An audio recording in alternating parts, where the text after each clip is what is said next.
আমি এখন হযরত শাহ সুলতান বলখি রহমতুল্লাহ আলাইহির মাজারের ভিতরে অবস্থান করছি।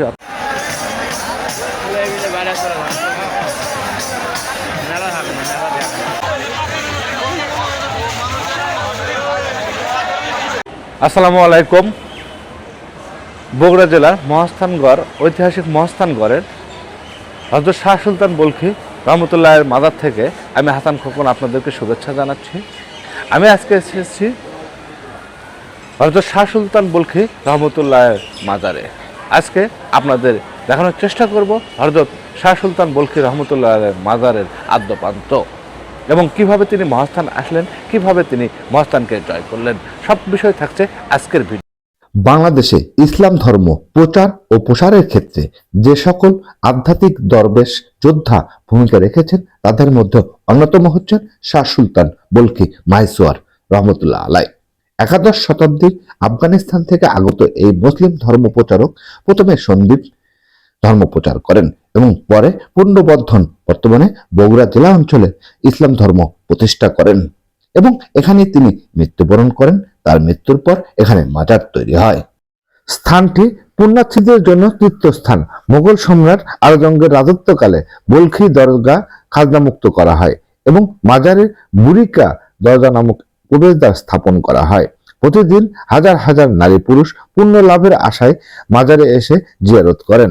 সৃষ্টিকর্তার নৈকট্য লাভের আশায় নামাজ ও দোয়া দরুদ পাঠ করেন। এছাড়া জাগতিক মনোবাঞ্ছনা পূরণের জন্য মাজারে রক্ষিত বক্সে সাধ্যমতো দান করেন। অনেকে সন্তানের মুখে প্রথম ভাত তুলে দেওয়ার জন্য এখানে রান্না বান্না করে নিয়ে আসেন। পরে এই খাবার গরিবদের মাঝে বিতরণ করা হয়। আবার অনেকে এখানে এসে রান্না করেন, সে খাবার ভান্ডারে জমা করা হয়, এখান থেকেই খাবারগুলো বিতরণ করা হয়। ইতিহাস থেকে জানা যায় পুণ্যনগরীর রাজা ছিলেন পরশুরাম। তিনি তার শাসন আমলে একক আধিপত্য বিস্তার করেন, ইসলাম বিদ্বেষী রাষ্ট্র কায়েম করেন। এক পর্যায়ে ইসলাম ধর্মের অনুসারীদের উপর অমানবিক নির্যাতন করেন। কথিত আছে সে সময় বোরহানুদ্দিন নামের এক মুসলিম নিঃসন্তান ছিলেন। আল্লাহ পাকের রহমতে তিনি সন্তান জন্ম দেন। এরপর গরু জবাই করে আকিকা অনুষ্ঠান করলে পরশুরাম ক্ষিপ্ত হন। এরপর তিনি বোরহানুদ্দিনের পরিবারের সবাইকে হত্যা করেন। পরশুরামের রাজত্ব চলে দীর্ঘদিন। ইতিহাস থেকে আরো জানা যায় পরশুরামের অপশাসন রোধে মহান আল্লাহর ইচ্ছায় হযরত শাহ সুলতান বলখি রহমতুল্লাহ আলাই মাহেসওয়ারের আগমন ঘটে। হযরত শাহ সুলতান আফগানিস্তান বাল্খ রাজ্যের সম্রাট শাহ আলী আসগরের ছেলে। তার বাবা মৃত্যুর পর তাকে সম্রাট ঘোষণা করা হয়। তিনি তার সাম্রাজ্য ছেড়ে দামেস্ক শহরে এক আধ্যাত্মিক মহাপুরুষ কামেল পীর শেখ তৌফিকের শিষ্যত্ব লাভ করেন। সেখানে প্রায় এক যুগ মতান্তরে 36 বছর আধ্যাত্মিক শিক্ষা গ্রহণ শেষে পীর শেখ তৌফিক ইসলাম ধর্ম প্রচারের জন্য তাকে বাংলায় যাওয়ার নির্দেশ দেন। সমুদ্র পথে বাংলার অভিমুখে যাত্রা করেন। গঙ্গা নদীর মোহনায় এসে সন্দ্বীপে পৌঁছান। প্রথমে সন্দ্বীপে ইসলাম জয় করার পর তারপর তিনি পুণ্যনগরের উদ্দেশ্যে রওনা দেন। 1043 খ্রিস্টাব্দে শাহ সুলতান তার শিষ্যদের নিয়ে ফকিরের বেশে করতা নদীর পথে একটি মাছ আকৃতির নৌকায় পুণ্যনগরের রাজধানী মহাস্থানগড়ে এসেছিলেন। সেখানে থেকে তার আমি এখন হযরত শাহ সুলতান বলখি রহমতুল্লাহ আলাইহির মাজারের ভিতরে অবস্থান করছি, অর্থাৎ তিনি যেখানে শায়িত আছেন আমি এখন সেখানে অবস্থান করছি। মাছের পিঠে ছোয়ার হয়ে আসার কারণে তার নাম হয় মাহেসওয়ার। পুণ্যনগরে এসে মাহেসওয়ার প্রথমে পরশুরামের সঙ্গে সাক্ষাৎ করেন। রাজার কাছে হযরত শাহ সুলতান বলখি মাহেসওয়ার নামাজের জন্য একটু জায়গা চান।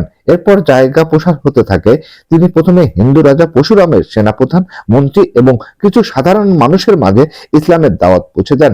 এভাবেই পুণ্যনগরের রাজধানী ঐতিহাসিক মহাস্থানগড়ে মানুষ ইসলাম ধর্ম গ্রহণ করতে থাকে। এতে রাজা পরশুরামের সঙ্গে শাহ সুলতানের বিরোধ দেখা দেয়। রাজা পরশুরাম ক্ষিপ্ত হয়ে শাহ সুলতান রহমতুল্লাহ আলাইকে হত্যার নির্দেশ দেন। এক পর্যায়ে তিনি যুদ্ধের ঘোষণা করেন। যুদ্ধে রাজা পরশুরাম সৈন্যবাহিনী সহ পরাজিত ও মৃত্যুবরণ করেন। পরশুরামের মৃত্যুর পর এ এলাকায় ইসলাম ধর্ম প্রতিষ্ঠিত হয়।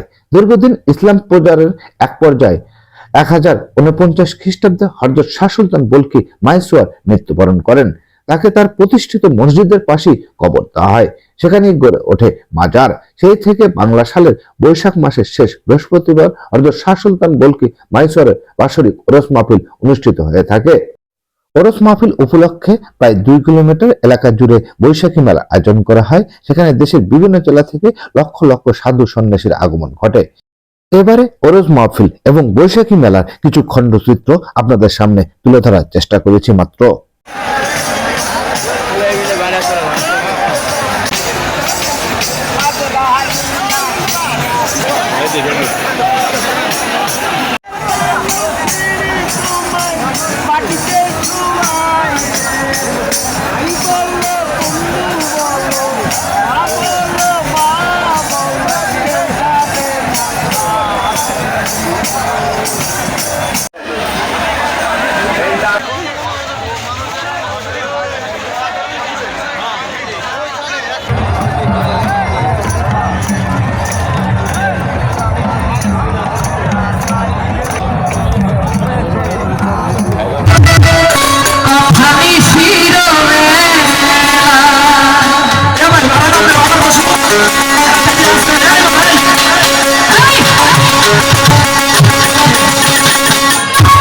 হযরত শাহ সুলতান বলখি রহমতুল্লাহ আলাইহির মাজার থেকে